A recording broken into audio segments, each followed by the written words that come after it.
once you unlock abilities, is that there's one that is a little bit different, right, to start with. What's that? Yeah. The her second ability there, you'll notice that it starts where you can't use it. I'm pressing 2. Yeah. Nothing's happening.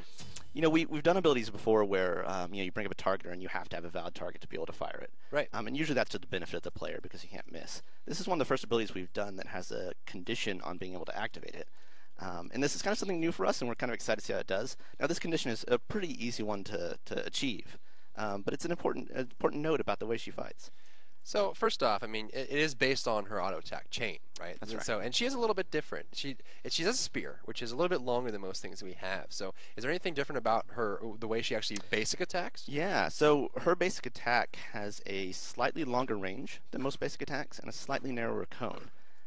It's enough to be substantial when you're reaching out and chasing someone or hitting someone, but not so much that it's going to be uncomfortable or difficult to use, I think. But that's a very important note. We're really tying to her abilities and her basic attacks more than we've done on other characters before. Sure, as you can see that it really sticks out pretty far, and it's a little bit more narrow, so you can't really hit him the same way you could. But you can see that when I strike Odin here, my 2 becomes active, and as I keep hitting, it changes this little aura around here. Anything you want to comment on that? Sure. Well, I mean, I can just explain it. Okay. Well, how does it work, Scott? So the way the 2 works is you have to have hit a target within the last 1.5 seconds to activate it. And essentially what it allows you to do is to reposition over that target and deal damage to him. But if you haven't hit anyone, either with abilities or basic attacks in the last 1.5 seconds, you can't use it. Right, so it is contingent on hitting someone, and so with that, all you have to do is hit that again. You'll be able to flip over them. You will land behind the target, and now you are set up for some kind of backstab style play. You're able to you can see that you can actually hit it, and within that range, you can actually use it again to get it, and it does quite a lot of damage. It does. Now this actually scales based on what hit you are in the chain. That's right, and this is really new for us. Essentially, the damage is increased if you're on the second or third hit of your hit chain. So to do the most damage, you have to do 2 basic attack hits before you execute the flip.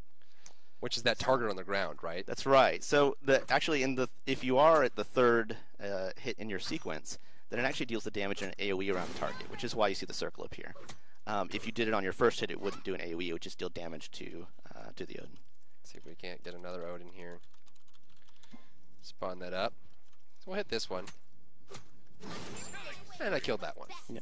So it really depends. I mean, obviously, you really have to set up the fight right. So you can't just hop in and hit 2, attack once and hit 2. You really have to kind of be part of it. You have to prepare yourself ahead of time. So there's inclinations towards attack speed, possibly getting enough hits off before you can do the AoE. And it also does more damage just to the main target if you have more hits on them. And so that's right. Making sure you're counting those hits, making sure you're hitting on the right chain. You can see my passive little meter there is filling up as well. You actually do if I do it just by itself, if I take the cooldowns off. There's the 3, third shot. But if I take it like this, there's no damage to the side. But if I hit 2, of course, she should kill 1 or 2 of them. And that's just the 2. I mean, you can see there's a lot of elements that really help her, right? So she's able to get behind the target. She is able to reposition herself. And one thing that's very, very cool, which I love, she is actually untargetable while she's flipping. That's right. It's considered sort of like a leap and a tween, so that for that brief time that you're moving over the target, you can't be hit. So there's certainly evasive qualities to being able to time it at certain moments. Which is just fantastic. Get some energy here. So the next thing we can talk about is her 1. So that is a paw there, which could mean a lot of things. And of course, you would imagine this would involve the cat some way. And so the way that we decided to kind of bring Awilix into the game, right, is just something more mobile. And how did you accomplish that? Well, so the way we introduced it, is we were looking at her lore and the fact that she was closely associated with the Jaguar, is we wanted to bring it in as a companion and as really a true mount, which we haven't also really done in Smite before. I mean, we have characters that are sort of on mounts, like Sylvanas. But to really bring it in as something that you could ride around freely is something that is a little bit new and something that we really wanted to do. So, yeah, you'll see here that she can summon and ride around, and this is not just a limited time ability. She can actually stay on him as long as she wants to. She can jump. She can jump. So can the cat Suku. So she has a full mount. So she just summons her cat Suku, as that bond is very strong. And from anywhere, Suku will come to her aid, and she's able to move around. But one thing you'll note, if I try to turn here, it's very slow. I mean, my strafing is incredibly slow. That's right. So you have increased forward ground speed, but a dramatically decreased strafing speed. Right. Which, of course, leads into a lot of implications. First off, Bacchus can force you to strafe by getting you drunk. That's right. Getting drunk is not something that's fun while you're on Suku. Who knew riding bareback on a Jaguar is not good when you're intoxicated? That's right. Don't drink and ride. Okay. It's now, one thing to note as well is I now have this force targeter here, and so while I'm riding Suku, I have this target that's always in front of me, which I think just based on the targeter itself, the reticle, and the fact that you're on a cat, it's pretty obvious what it does. You jump. That's right. Jump and deal damage at the target location. Which So- is, yeah, go ahead. One important thing to note about that, actually, and this kind of goes into us making it feel like a true mount, is that the cooldown is only burned on the ability if you leap. If you dismount just by right-clicking, you actually don't trigger the cooldown. Now, you do consume mana when you get on the cat, so if you get on an awful lot, you're going to burn your mana. But it gives you a way going into combat. If you want to save that leap or save basically an escape, you can dismount. Right, so that cooldown will not be consumed if you get off the cat, but if you use the ability to jump, you will, although you will still incur the mana. That's correct. So you obviously, if you initiate with the cat, it means you don't have that jump to get out with. And That's so right. if you do something alternatively, if you run in with the cat, dismount and attack, right, now all of a sudden you have this new ability to jump out or get on the cat and run away if you need to. But this also means that if you're hopping on the cat, you're very good at chasing down enemy players that are relying on their run speed, right? So like That's right. like a Muzan Cobb or Kuga Khan or Zeus that are you have that movement speed increase, but that's it, and she'll just chase you down and jump on you. Yeah, Awilix has pretty much the best base movement speed of anyone in the game while she's on the mount. Right. Which means she's going to be very strong repositioning in the jungle. Now, there's a little bit of a downside to the cat in the sense that, if you're in a situation where you need to leap out really fast, there is a time to get on. And you'll find that time is one of the drawbacks really to it when you're trying to get a fast escape. Right.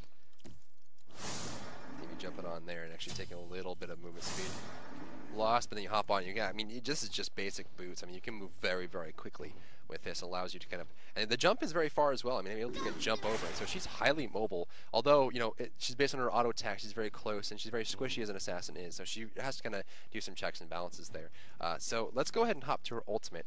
And so obviously you see that little moon there on the icon at the bottom. And so let's just go ahead and pop it and see what it does. You see that she pops. She's got a little timer at the bottom. Now this is actually a bit of a steroid. Mm-hmm. That's right. Yeah, she's got some attack speed and some extra power if you just use it this way. So there it is, and as Scott has alluded to, there's another piece to this, A which pretty is a lot big of piece. fun. And so what this does, and just to kind of explain it quickly, is that this will actually pull anyone who is knocked up or jumping to her. That's right. This is a game-changing ability in Very many much ways. so. Yes. Now talk a little about the evolution of this, because this is not a new idea for this. Now, we've wanted to be able to affect gods and leaps really as far back as when we did Tyr.